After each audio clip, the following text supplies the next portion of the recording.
25 जुलाई को मुल्क में आम इंतखाबात के इनेकाद का ऐलान किया गया था।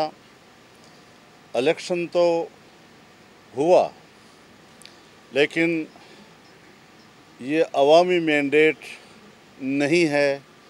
अवामी मैंडेट पर डाका डाला गया है और तारीख़ का बदतरीन झरलू फेरा गया है। मुत्तहिदा मजलिस अमल मुत्तफ़क़ा तौर पर इन इंतखाबात के नताइज को मुकम्मल तौर पर मुस्तरद करती है और इस इंतखाब को सिरे से इंतखाबात तस्लीम नहीं करती। इलेक्शन कमीशन शफ़ाफ इंतखाबात कराने में मुकम्मल नाकाम हो चुकी है और ऐसा लगता है कि हर पोलिंग स्टेशन पर जो उनके प्रिजाइडिंग ऑफिसर्स थे या फिर डिस्ट्रिक्ट लेवल पर उनके आरओज़ और डीआरओज़ थे, वो मुकम्मल तौर पर बेबस थे, बेइख्तियार थे और ऐसा लगता था जैसे कि वो पोलिंग बूथ के अंदर यरगमाल बना दिए गए थे। लिहाजा इस किस्म के फ़ैसले को हम मुकम्मल मुस्तरद करते हैं और पूरे मुल्क में मैं अगर दावा कर दूं कि हर पोलिंग स्टेशन पर फॉर्म 45 पर वहाँ के प्रिजाइडिंग अफसर ने दस्तखत करके पोलिंग एजेंट्स को नहीं दिए हैं, सफ़ेद कागज़ों पर दिए गए। बक्से सारे जो हैं वो फ़ौज की तहवील में थे, उन्हीं की तहवील में गए और फिर मगरिब के बाद नताइज रोक दिए गए और अभी तक नताइज जो हैं बना कर पेश किए जा रहे हैं। लिहाजा ये बिल्कुल अवामी मैंडेट नहीं है। हम अवाम के मैंडेट के लिए और उसकी जो हुर्मत है उसको बरकरार रखने के लिए अपनी जदोजहद जारी रखने का ऐलान करते हैं। इसके लिए तो हम तहरीक चलेंगे और तमाम पार्टियों को इस बात पर आमादा करेंगे। इतना आसान मसला नहीं है कि हम पर इस तरह के मैंडेट मुसल्लत किए जाएं और हम ऐसी हुक्मरानी को तस्लीम करेंगे। हमारी तारीख़ ऐसी है कि हमने जबर की हुक्मरानी को आज तक तस्लीम नहीं किया। हमें मीठी मीठी बातें न सुनाई जाएँ और नहीं हमें इखलास भरी इस तरह की तकारीर की जाए। हमने बहुत तकारीर सुनी है इस हवाले से। उसूल होता है और उसूल की बुनियाद पर हमारे फ़ैसले होंगे और भरपूर मुज़ाहमत करेंगे इंशाअल्लाह। पर जो झुर्लू फेरा गया है वो हमें मालूम है।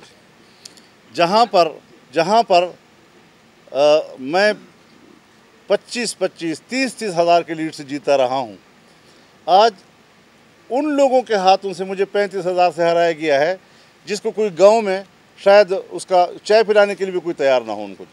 इस किस्म के लोगों को, और आप भी जानते हैं और ये भी जानता है उनको जी, क्योंकि क्या हैसियत है जी।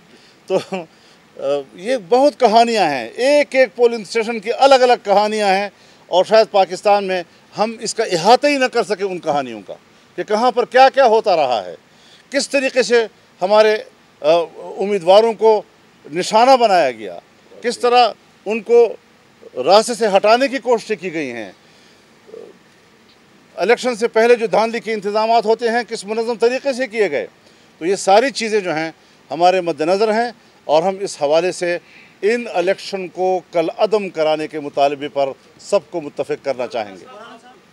मैं गुजारिश करूँ आपसे, उस वक्त धांधली की बात सिर्फ एक पार्टी ने की, जुज़वी बुनियाद पर की। पहले 4 की बात की, फिर 10 पे चढ़ गया, 10 के बाद फिर 50 पे पहुंच गया, फिर 70 पे पहुंच गया और सारे मुतालबे उसके साथ जुज़वी बुनियादों पर हुकूमत मानती रही। लेकिन उनको ये सिस्टम उस वक्त सपुताश करने का टास्क दिया गया था। उसने धरना किया और ऐसा धरना कि जिससे पाकिस्तान की मईशत और पाकिस्तान का मुस्तक़बिल तारीक हो गया। हमने उस वक्त यकीनन ये मौक़िफ़ इख्तियार किया था, लेकिन आज मैं ये कहता हूँ कि हमारा जुज़वी मुतालबा नहीं है। हम किसी एक पोलिंग स्टेशन या एक हलके को खोलने की बात नहीं कर रहे। हम पूरे मुल्क के इस इलेक्शन को कलअदम करार दे रहे हैं और पूरे इस प्रोसेस को इनकार कर रहे हैं। लिहाजा फ़र्क है बहुत बड़ा। ये बहुत बड़ा धांधली है और इतनी बड़ी धांधली कि शायद हमारा ज़मीर कबूल नहीं कर रहा कि हम इस किस्म के इलेक्शन को तस्लीम कर लें। हज़रत, मैं उनकी पेशकश को पेशकश समझता ही नहीं हूँ। वो जिसका मोहरा बनकर सामने आ रहा है, ये तो हमारे सामने कोई चीज़ ही नहीं है। मुल्क में जो मनसूबाबंदी की गई है, जो क़ुव्वतें उसके पुष्ट पर हैं और जिस क़ुव्वतों ने उनके लिए इतना बड़ा कौमी जुर्म किया है, वो हमारे मुखातब होंगे। हम पाकिस्तान पर जबर की हुकूमत नहीं मुसल्लत होने देंगे। हम जबर के ख़िलाफ़ थे अंग्रेज़ के ज़माने में भी, और आज तक भी हम उसके ख़िलाफ़ हैं। हम हर मार्शल के मुकाबले में जेलों में गए हैं। आज भी हम ये समझते हैं कि एक सिविलियन की रूप में एक मार्शल मुल्क पर मुसल्लत किया जा रहा है। हम इसको तस्लीम नहीं करते। बहुत शुक्रिया।